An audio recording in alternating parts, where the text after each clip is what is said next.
We heard from the Portland Housing Authority executive director after photos of mold in their apartments spread across social media this past week. Now, mold seems to be growing in more than just the Bayside apartments, which are on Boyd Street.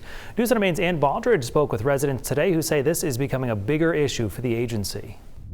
The property manager says he first brought this issue to management to move these tenants out by submitting photos back in November. 8 minutes after they submitted those photos, hey, let's get the family out of there. Let's go ahead and move them. From there, some things broke down internally. I ultimately bear the responsibility at the end of the day for things not happening at the Housing Authority. Brian Frost, the executive director, says his office oversees more than 1,000 apartments across Portland. And after moving 7 residents out of the Boyd Street apartments, other issues are coming to light. We've had a couple of reports since we've done a deeper dive into this, certainly not at the same level. At another agency-run complex on Anderson Street, tenants say they started seeing mold a year ago. Right in here. It starts from here and there.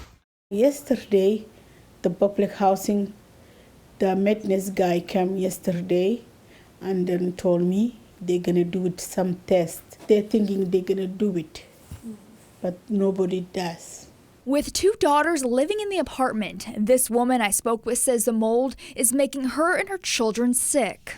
I get upset and then I get angry sometimes. The Portland Housing Authority says it plans to go to the City Planning Board meeting to have the Boyd Street complex demolished. We've got like conceptual drawings and stuff. And build new apartments there. But this is an issue that is continuing to grow. We simply need to do it faster, and I don't have anything to add to why we didn't, aside from we failed at every level of the Housing Authority. In Portland, Ann Baldridge, News Center, Maine.